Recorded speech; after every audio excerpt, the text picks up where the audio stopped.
कहते हैं समर्थ को नहीं दोष गोसाई, और ये चीज भारत ने साबित कर दी है। अब यूएन कश्मीर मामले में एकदम से पलट गया। भारत के लिए दो बड़ी खुशखबरी। एक तो नेपाल ने चीन की बात काट दी है, चीन को झूठा बता दिया है, तो वहीं दूसरी तरफ भारत को बड़ी जीत मिली है। जानेंगे जियोपॉलिटिक्स में क्या कुछ चल रहा है, आइए जानते हैं इन खबरों को विस्तार से। ये जो स्क्रीन पर आप मैप देख रहे हैं ना, ये मैप बताता है कि चाइना की महत्वाकांक्षा यानी चाइना पूरे दुनिया पर कब्जा करने के लिए कितनी बड़ी सोच रखता था। ये मैप बताता है कि उसका टारगेट एक दो नहीं बल्कि दुनिया के लगभग सारे देश थे। इस मैप में आपको सारे दिखेंगे, पाकिस्तान दिखेगा, बांग्लादेश दिखेगा, ईरान दिखेगा, इजराइल दिखेगा, यूक्रेन, हंगरी, तुर्की, लगभग सब, कंबोडिया, श्रीलंका। बीच में बस एक ही देश आपको नहीं दिखेगा और वो देश है भारत। भारत को उसके माथे के ऊपर से, उसके पैरों के नीचे से चारों तरफ से घेरने की इस परियोजना को BRI नाम दिया गया था। परियोजना के तहत चाइना ने नेपाल से भी बात की और नेपाल से बातचीत करके ये परियोजना कुछ इस तरीके से तय की कि चाइना, नेपाल, काठमांडू, जनकपुर ये सब जुड़ेगा। कहने का अर्थ ये था कि चाइना चाहता था कि चाइना के लहासा से, सिंगसे से होता हुआ नेपाल के काठमांडू को जोड़ा जाए और फिर काठमांडू जुड़ने के बाद नेपाल और भारत के बॉर्डर वाले इलाके में जो ये लाल रेखा बता रही है बनाया जाए रास्ता, ताकि भारत को घेरा जाए। ये साफ साफ दिखता है कि ये प्लान दरअसल कब्जाने वाला प्लान था नेपाल को भी, और नेपाल के बाद भारत की सरहद तक आने वाला प्लान था। बातचीत का दौर चल रहा था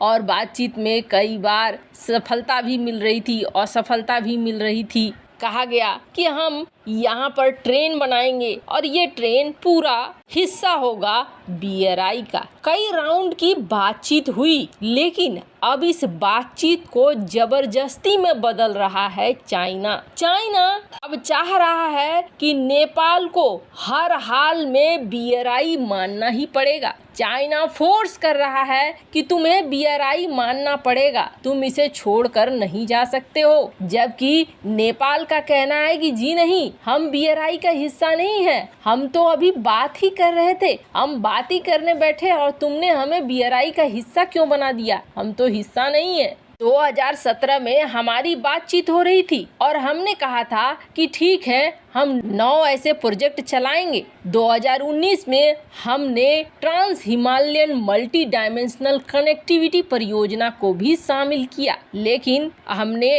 अभी तक किसी प्रोजेक्ट को आगे नहीं बढ़ाया है। अब ये सब बात क्यों हो रही है तो आपको बता दें, कुछ ही समय पहले नेपाल में पोखरा अंतर्राष्ट्रीय हवाई अड्डे का उद्घाटन हुआ था। तब चीन ने एक तरफा ढंग से ऐलान कर दिया था कि ये जो हवाई अड्डा बना है ना, ये हवाई अड्डा BRI के तहत बना हुआ है, जिसको लेकर संसद में, नेपाली संसद में बवाल मचने लगा और नेपाली संसद में विपक्षी दलों ने पूछा कि बताओ क्या ये BRI एग्रीमेंट के तहत बना है या नहीं बना है, जिसके बाद नेपाल के विदेश मंत्री को कहना पड़ा और विदेश मंत्री ने कहा कि जी नहीं, अभी तक सिर्फ नेपाल और चीन के बीच BRI को लेकर बातचीत चल रही है और हम ऐसा कुछ अभी BRI प्रोजेक्ट के तहत नहीं बना रहे हैं। अब इसका मतलब ये हो गया कि अभी तक BRI परियोजना को नेपाल ने साइन नहीं किया है। इन्होंने कहा अभी तक सिर्फ फ्रेमवर्क एग्रीमेंट किए गए हैं, बाकी और कुछ भी नहीं किया गया है। उन्होंने आगे कहा कि जो फ्रेमवर्क एग्रीमेंट हुए थे उस समय पुष्प कमल दहल प्रधानमंत्री थे, उनके बाद शेर बहादुर देउबा आए, KP शर्मा ओली आए और उसके बाद फिर देउबा आए, अब फिर से दहल बने हैं। लेकिन इन परिवर्तनों के बीच में BRI का काम आगे नहीं बढ़ा है। खैर, नेपाल के द्वारा बोली गई ये बात चाइना को पसंद तो बिल्कुल भी नहीं आएगा। खैर, जहां एक तरफ ये सब कुछ हो रहा है तो वहीं दूसरी तरफ बड़ी खबर निकल कर आ रही है और ये भारत की बहुत बड़ी जीत है, तगड़ी वाली जीत। आपको बता दें, कुछ समय पहले भारत ने UN का जो ऑफिस था, जो खोला गया था जब भारत के चाचा ने जाकर यूएन में कश्मीर मुद्दा उठाया था तो उसके बाद यूएन की तरफ से चौकीदार बिठाए गए थे कश्मीर में और इन चौकीदारों को पैसे भी भारत सरकार ही देती थी। इनका खर्चा पानी सब कुछ बिठा कर इन्हें खिलाया जाता था। लेकिन नई सरकार आई, नई सरकार ने आते ही कहा कि भैया तुम अपना बोरिया बिस्तर बंद करो और यहाँ से निकलो, क्योंकि अब तुम्हारा यहाँ टाइम खत्म हो गया है। ये जो मामला है ना, ये मामला हमारा और पाकिस्तान का है, तुम्हारा यहाँ कोई काम नहीं है। ये देख सकते हैं आप, UNMOGIP के नाम से ये संगठन बनाया गया था। ये दो तरफा था, एक भारत में भी था और दूसरा पाकिस्तान साइड में भी था। इनका कहना है कि पाकिस्तान साइड तो हमें ठीक ठाक दिखा रहा है, चल रहा है, लेकिन भारत साइड ने अब हमारा खर्चा उठाना बंद कर दिया है। जिसके बाद भारत ने जवाब दिया था कि तुम्हारा यहाँ काम नहीं है भैया, तुम अब बोरिया बिस्तर समेटो, हमारे ऊपर बोझा बनने की तुम्हें जरूरत नहीं है।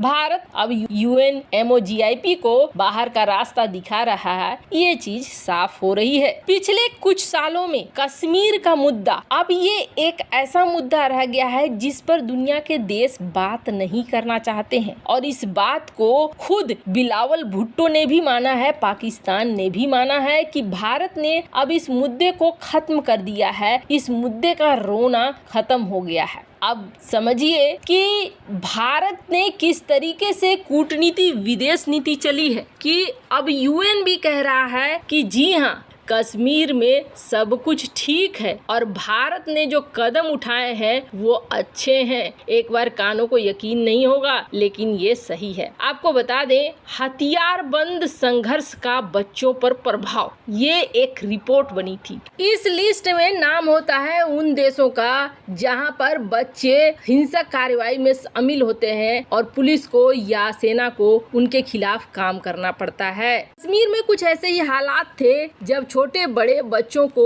पैसे देकर पत्थर फेंकने के लिए, गन चलाने के लिए दे दिया जाता था। अब इस मामले में जो ताजा रिपोर्ट आई है उसमें गुटरेस ने कहा कि भारत ने बहुत सारे कदम उठाए हैं, अपने सुरक्षा बलों को ट्रेनिंग दिया है, बच्चों पर घातक गैर घातक बल प्रयोग, पैलेट गन का इस्तेमाल पर रोक, ये सारी चीजें भारत ने की है। इस लिस्ट में भारत का नाम नहीं होना चाहिए। गुटरेस ने आगे कहा कि जम्मू और कश्मीर में जो commission for protection of child rights चल रहा है वो भी बिल्कुल सही है। भारत सरकार ने जो कदम उठाए हैं वो कदम बहुत अच्छे हैं। ये भारत के लिए बहुत बड़ी जीत है। कमेंट कर अपनी राय जरूर बताएं। जल्द मिलते हैं अगले वीडियो में नई खबर के साथ।